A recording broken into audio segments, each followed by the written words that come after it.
Yo, what's up, man? You already know what it is. It's the one and only HipHopGamer, Hot 97. I got my man Ronnie with me. Now listen.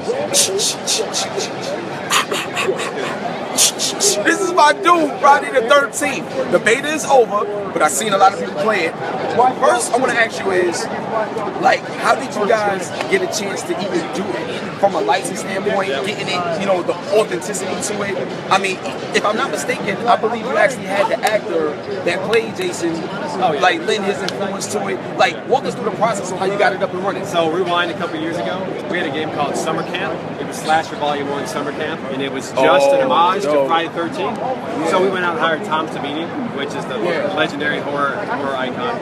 Then we got Kane Hodder to play the killer in our game. Well, then we got Harry Manfredini as well. He did the music in the original Friday the 13th film. So we were just making a game called Summer Camp, and the Friday the 13th guys saw our game, contacted us, and gave us the license for free. What? What? You gotta get the belt on that. Y'all hold the belt on that. They gave him the license for free because of how great the game inspired. Leading to that was we grew up Friday the 13th fans, so we spent like 10 years just designing this game, getting it ready, and we didn't think we could get the license, so we didn't even ask. We had no money. Wow! So we're like, okay, let's get as close as we can. One killer tracking down camp counselors. We got Jason, played by Kane Hodder. So now that we're officially Friday the 13th, Kane gets to be Jason again for real. Absolutely. So he's excited. All the fans are excited. So it was all over the place. It blew up, and no doubt, I know.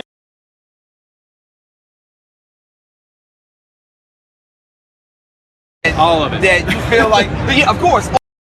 You know what I'm saying? That players did the most or whatever. We had a lot of people standing in front of the car and blocking other players from leaving. So they would all try to fix the car. So now we put in the ability to run people over. So now you can't stand in front of the car anymore. Yeah. That's crazy. So that was just one little touch. And now you try to run out on the road and flag somebody down to help you, and they just run you over, right? So that's amazing. And we tweaked some character balancing. So we had a chick named Bethesda Jones. She was our fastest character, so she was giving Jason some fits. We nerfed her a little bit. A lot of gameplay balancing and looking at features and just changing them up a little bit. We learned a whole lot. So that's amazing. So now what we're doing over here, this is Coder Camps, and obviously, you know, in game development, you need coders and programmers and things like that. So what I would love to ask you in terms of your expertise in the team that you're working with, what's some of the things about like coding and programming that you actually get feedback from people that's working for you and on the game? What can you give to the fans and to the people that's inspiring to be a part of Coder Camps and stuff like that? So first thing to do is it's never too early to start. Oh, number one. That is the number one rule in games. It is so competitive that, like, I was talking to a dad on the way over here in the Uber, and he was like, my 10-year-old son is trying to learn coding right now. I'm like, that's a good time to start. Great time. Boys and girls of any age can start coding right now. There's tons of free tools online where you can try to learn. Yep. And when you play a game, don't just play it to play it. Try to play it and work your way backwards.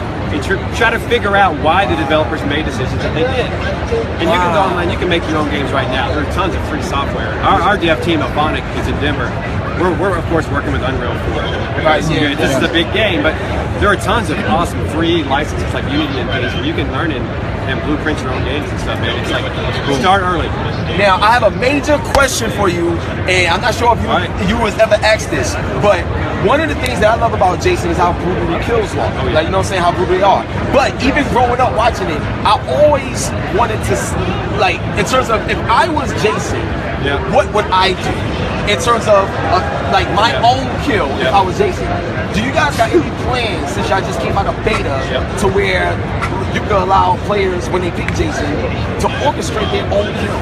Like they orchestrate their own, like a customized fatality. Like a sandbox, yeah. The problem is all of our kills are mocap. So we had Kane go into the studio. Tom Savini designed our kills. Oh, wow. The legend. So then Kane gets stunt actors and actresses in the studio and throws them around and murders them. We take that data, we fit it into the game.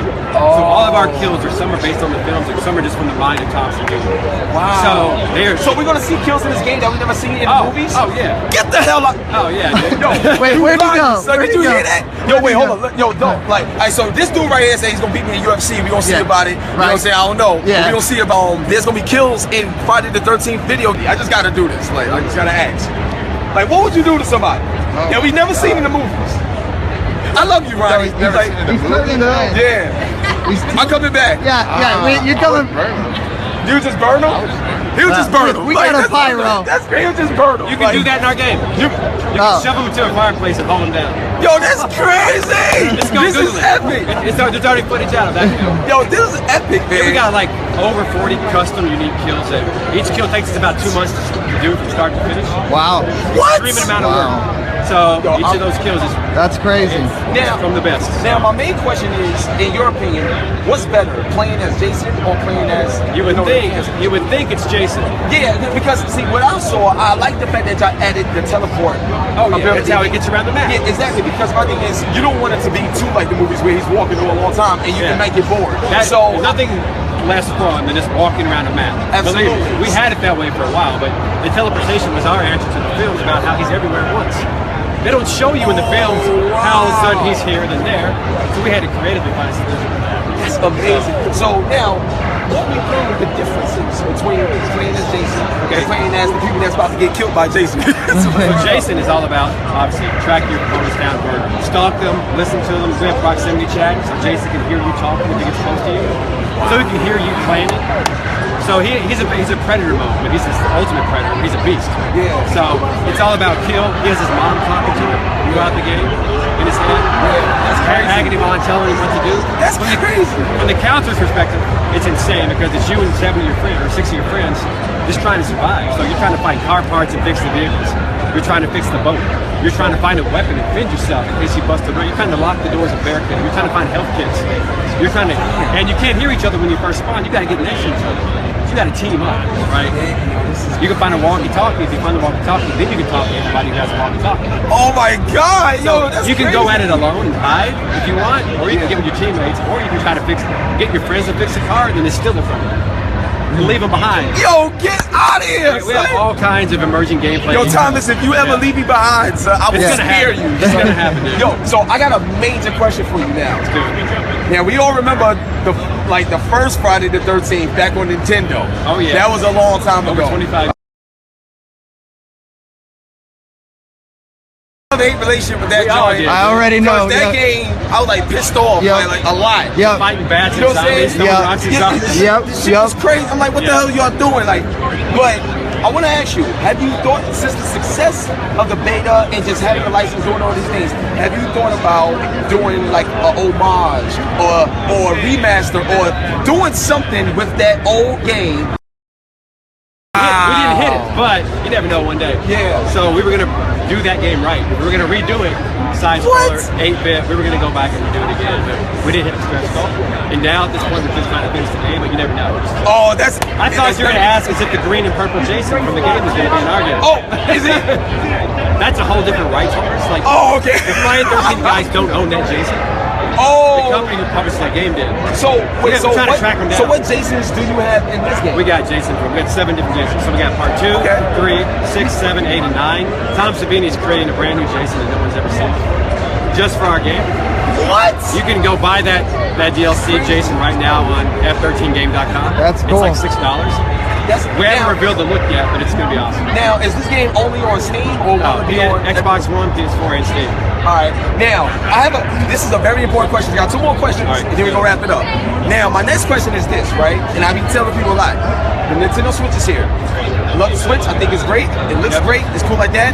But I said they still have the same problem in terms of being underpowered and like for when Zelda come out, that's great. Mario's What's in next, fall. right? What's But next? between March and in the fall, when Mass Effect come and Ghost Recon come all these games, Nintendo's not gonna be in the conversation. Yeah, Nintendo needs more. And when you talk about Friday the 13th, Nintendo's not gonna be in the conversation. As a gamer and as a game developer, being on both sides, what advice would you give to Nintendo in terms of not just from a professional opinion? This ain't the shit on it. It ain't nothing like that. We all in this together. But I feel like hearing from people like you would make people see things differently because they're not just paying attention to the message. They're looking at the messenger and they respect you. What advice would you give Nintendo to be able to be successful with third parties? Let's get something clear. Nintendo does not want my advice. For starters, I can tell you that. However, Nintendo always has that's their thing, right? They have their strong first-party titles. They have Mario and Zelda, and then Smash Brothers and Animal Crossing. They have their core, their lineup. And beyond that, they have a few select like RPGs, but they don't venture outside the box too much. And when you have a system that's not as powerful, it is hard. It's harder to attract the attention of, Mass Effect or someone like that. So like right now we have no plans for the Switch. That's just because we've been so concentrated on the current systems that we don't even have a dev kit for the Switch. So maybe eventually we might, but you never know. So That's the best advice I could give them was to hook us up and then we'll make a game for them. Wow. Okay, that's good. That's my only advice. So now, last question, right? Is that if there's anyone in the game industry, any other developer, game director, whatever, if that you could challenge in any game, who would that person be? Kojima. Oh! You would challenge Kojima? Alright, what game Kojima. would you challenge Kojima in? I don't think Street Fighter. You would play Something neutral. That's Can't great. be Metal Gear and it can't be Friday the 13th. Yeah, We have to meet on common ground. I've been it several times. He's That's awesome. true. I love That's Kojima. That's why I had to throw that question We out play there. Street Fighter. Alright, cool. So Kojima, Ronnie, Street Fighter, It's on. Brawl for it all. It's gonna be crazy do right at E3. Like you know what I'm saying? Sponsored by Coda Camps. Yeah, there you It's go. your boy HipHopGamer Hot 97 BT. We live. We out of here. One love and God bless. Yo, Ronnie, man, my dude. Thank you, man. It's been amazing, y'all. I'm gonna talk to y'all soon. Thank you, Peace. Ronnie. All right.